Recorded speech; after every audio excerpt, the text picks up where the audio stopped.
Hello everyone. I hope all of you are doing well. Today I have brought to you the book by Elena Ferrante, her recent book. It was published in the year 2020, like this year 2020, and by far this has been one of the best books that I have read this year. The Lying Lives of Adults.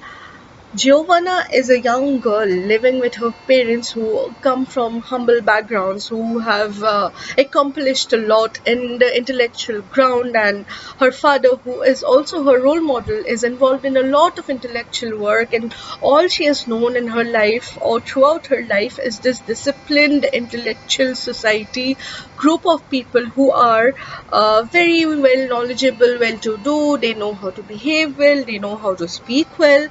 But then, is this the only truth that is attached to Giovanna's life?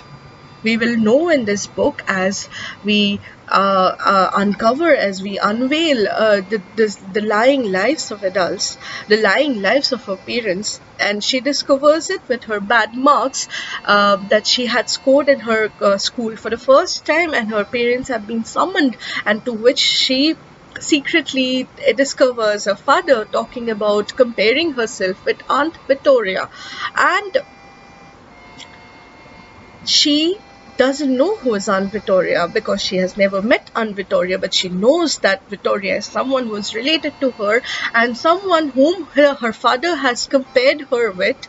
A lot of worry, a lot of fear, and now she's got into a secret mission of finding out who Victoria is. And this mission at one point of time turns into obsession so bad that her father takes her to Aunt Victoria.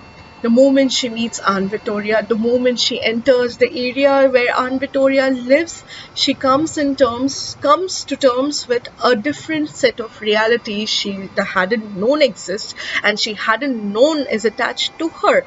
And slowly she discovers who Aunt Victoria is, and to her disappointment, Aunt Victoria is someone who is ugly. Aunt Victoria is certainly someone whom her father and her mother would not have wanted her to turn into, but certainly when she sees herself and when she sees Victoria, she finds a lot of similarities between the two, and this is something that worries her a lot, that she may be becoming like Aunt Victoria. She may be she might have those traits that her father and her mother have not wanted her to be to have, but then she has inevitably, because of the genetic connection, because of the familial, because of the lineage that she comes from. And slowly and steadily she discovers very very ugly truths about her life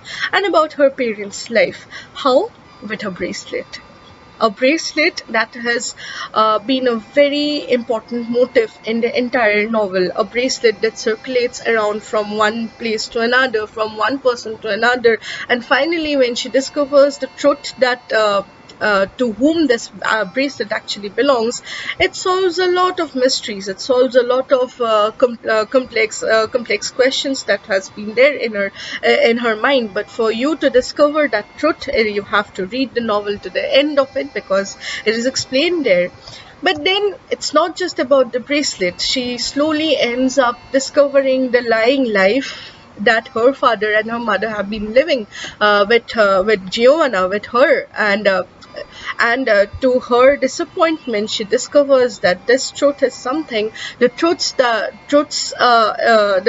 she discovers is something that shatters her world completely, shatters her ideas completely, shatters herself completely, and she finds herself in between, in a fraction of seconds, within days, within years. She finds herself in between from a very settled, well-to-do, happy family. She finds herself in a broken family. Her parents break up, and then starts a truly difficult phase of her life, where she ends up discovering a lot of things that she hadn't known existed, and she ends up discovering herself in various ways that maybe her parents don't approve of. But then she doesn't care. Does she? Will she care? Because her parents didn't care enough. Her parents didn't care enough before lying to her. And To her surprise, many of the lies that she catches about her parents is never being accepted or acknowledged, and this is something that creates a lot of resentment in her towards her parents, and she slowly starts to dissociate herself from her parents and starts to find her own identity, her own self, and her own way of being an adult. She promises herself that she will never be an adult like her father, like her mother. She will grow into an adult like none of the adults have grown like before, and to accomplish that kind of freedom, you need to go through a lot of initiation, and these initiations are not easy to handle. You have to come across different realities, the complexities of life, and the growing, the complex and the lying lives of adults that affects you as a kid. And she herself is not only the person who is affected. There are a number of people, her contemporaries, have always been affected. She discovers that her contemporaries have always been affected by the lying lives that their parents, that adults have lived around her, and she had completely grown tired of these lies. She'd completely grown tired of these complexities that exist and that she didn't know exists. And then this is how the novel goes about, and like I'm explaining it in such simple words, this novel is not at all simple. It has a number of complex realities, and today I'm nervous because I won't be able to justify my review about this book. All I would request you is to go and read this book and find for yourself how complicated adult lives are, and how these existing complexities, these existing dichotomies, these existing oppositions actually shape us as adults. This novel, like all the other novels of Ferrante, is set in Naples and would give you two different faces of Naples. One, that she has grown up thinking her reality as a reality, and the other she discovers as another side of her reality which she hadn't known existed. You will have this feeling that you're walking down the lives of people in Naples, and you're walking down the complexities that normal lives that we all have seen, that we all have that we all might have presumed existed, is just a cover. Underlying is a number of complex realities, and a number of lies that we make up in our mind and in around us to survive. And how would a teenager react to these react to these discoveries, and how it shapes her as a child, and not just her, her friends who have been equally affected by the lying lives of of the adults around them. It shows these very truth, very what I would say, very harsh and very on the face truths that we most often hide away from, that we most often try not to accept, and that might shatter the hypocritical adult life that we all live.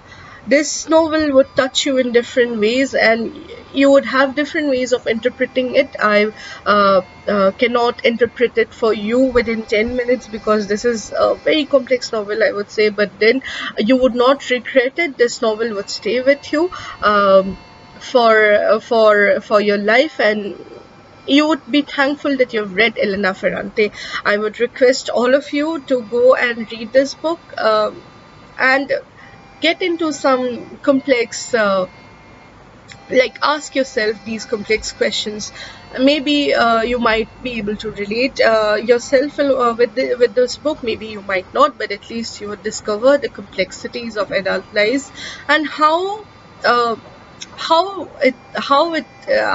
you actually live in a bubble. So I hope you all have enjoyed this review. I know it's not good enough because I myself am nervous Ferrante is someone that I know I won't be able to justify in any of the videos I make, in any of the writings that I put down in my blog. It's not going to justify, but this was my very naive attempt of discussing this book. I hope you all like it. Please go and read this book. It's available, and it's a 322-page book.